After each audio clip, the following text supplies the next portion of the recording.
আজিৰ এই ভিডিঅ'টিত মই ইতিহাস বিষয়ৰ কিছুমান অতিকে চমু প্ৰশ্নৰ উত্তৰ কৰিম তথা প্ৰশ্নৰ আলোচনা কৰিম ভিডিঅ'টো তোমালোকে শেষলৈকে চাবা ইয়াৰ প্ৰথম প্ৰশ্নটো হৈছে আলেকজাণ্ডাৰ কানিংহাম কোন আছিল হু ৱাজ আলেকজাণ্ডাৰ কানিংহাম আৰু ইয়াৰ উত্তৰটো হৈছে আলেকজাণ্ডাৰ কানিংহাম আছিল ভাৰতবৰ্ষৰ পুৰাতত্ত্ব জৰীপ বিভাগৰ প্ৰথমজন ডাইৰেক্টৰ জেনেৰেল অথবা সঞ্চালক প্ৰধান আৰু তোমালোকক যদি সুধে who is known as the father of Indian archaeology আৰু তেতিয়াও তোমালোকে লিখিব লাগিব আলেকজাণ্ডাৰ কানিংহামৰ নামে আৰ্কিঅলজি মানে হৈছে পুৰাতত্ত্ব গতিকে পুৰাতত্ত্বৰ ভাৰতবৰ্ষৰ পুৰাতত্ত্ব বিভাগৰ পিতৃ কোন বুলি ক'লেও আমি লিখিব লাগিব আলেকজাণ্ডাৰ কানিংহামৰ নাম নেক্সট কুৱেশ্যনটো চোৱা খ্ৰীষ্টপূৰ্ব 6ষ্ঠ আৰু 4ৰ্থ শতিকাৰ ভিতৰত ভাৰতৰ সকলোতকৈ শক্তিশালী মহাজনপদখনৰ নাম লিখা name the most powerful মহাজনপদ in India between the 6th and the 4th centuries BCE আৰু ইয়াৰ শুদ্ধ উত্তৰটো হৈছে মগধ গতিকে মগধ বুলি ক'লে তোমালোকে হয়তো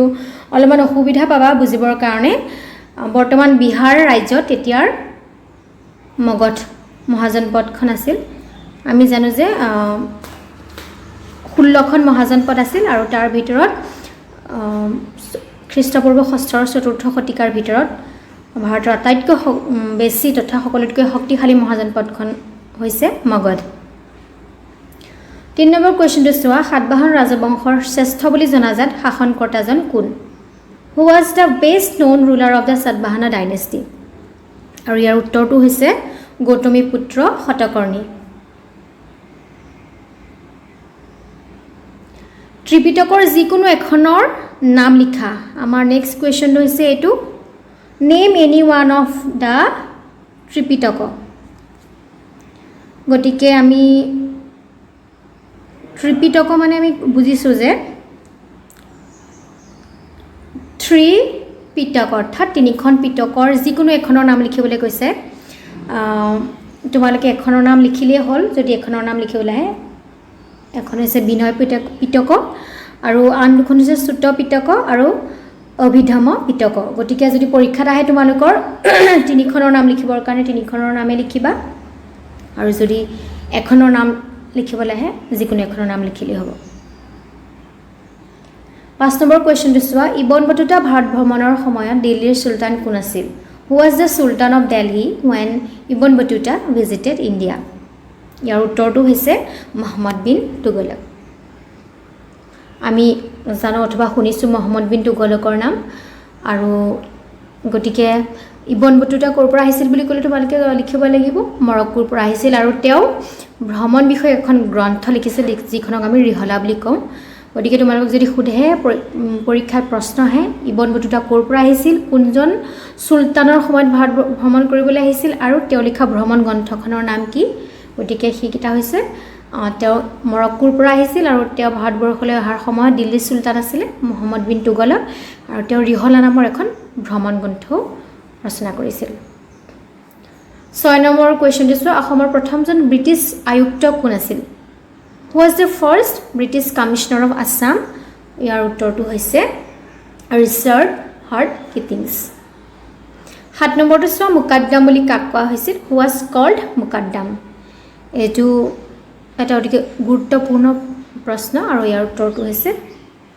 ভিলেজ হেডমেন অৰ্থাৎ গাঁৱৰ প্ৰধানজন গাঁৱৰ প্ৰধানক মুকাদ্দাম বুলি কোৱা হৈছিল বাদশ্বাহনামাৰ লেখকজনৰ নাম লিখা এইটো হৈছে আমাৰ নেক্সট কুৱেশ্যন আৰু নেম দ্য অথৰ অফ বাদশ্বাহনামা গতিকে বাদশ্বাহনামাৰ লেখকজনৰ নাম কোন বুলি ক'লে তোমালোকে লিখিব লাগিব ইয়াৰ উত্তৰটো আব্দুল হামিদ লাহোৰী 9 নম্বৰ কুৱেশ্যনটো চোৱা ইষ্ট ইণ্ডিয়া কোম্পানীয়ে বোম্বাইৰ দাক্ষিণাত্যত কোনটো ৰাজহ ব্যৱস্থা প্ৰৱৰ্তন কৰিছিল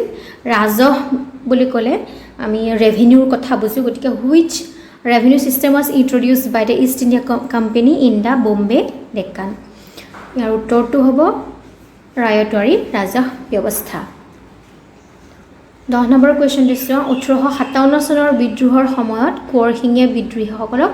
ক'ত নেতৃত্ব প্ৰদান কৰিছিল Where did Kuwar Singh lead the rebels during the revolt of 1857? গতিকে আমি 1857 চনৰ বিদ্ৰোহ বুলি ক'লে আমাৰ মনলৈ হঠাতে ফটককৈ আহে এটাই কথা, চিপাহী বিদ্ৰোহৰ কথা। আৰু যেতিয়া ভাৰতবৰ্ষত চিপাহী বিদ্ৰোহ হৈ আছিল, বিভিন্নজন নেতাই বিভিন্ন জেগাৰ পৰা এই বিদ্ৰোহটোৰ নেতৃত্ব বহন কৰিছিল। আৰু কোঁৱৰ সিঙে আমাৰ ক'ৰ পৰা কৰিছিল? বিহাৰৰ আৰা নামৰ ঠাইৰ পৰা এই বিদ্ৰোহৰ নেতৃত্ব প্ৰদান কৰিছিল। আমি আৰা বুলিও ক'ব পাৰোঁ বা আৰা বুলিও ক'ব পাৰোঁ। আৰু যদি তোমালোকৰ পৰীক্ষাত আহে যে 1857 চনৰ বিদ্ৰোহৰ সময়ত কেইজনমান অতিকে বিখ্যাত নেতাৰ নাম লিখিবলৈ আহিল, তোমালোকে লিখিব পাৰা। আমি জানোৱেই ঝান্সী ৰাণী লক্ষ্মীবাই, নানা চাহেব,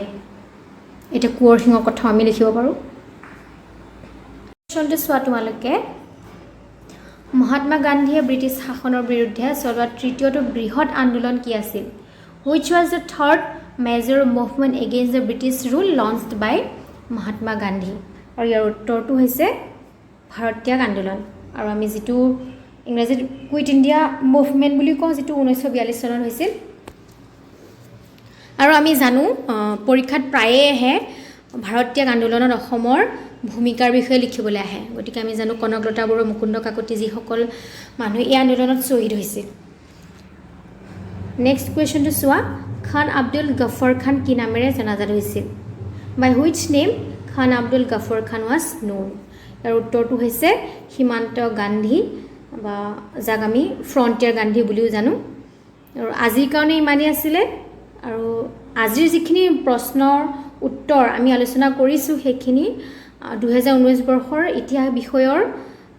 ফাইনেল পৰীক্ষাৰ প্ৰশ্ন কাকতৰ পৰা এইখিনি কৰা হৈছে। আৰু আছে, বহুত আছে। পৰৱৰ্তী সময়ত আমি পিছৰখিনিও আমি কৰি যাম এনেকৈ। আশা কৰোঁ ভিডিঅ'টো তোমালোকে ভালদৰে চাবা।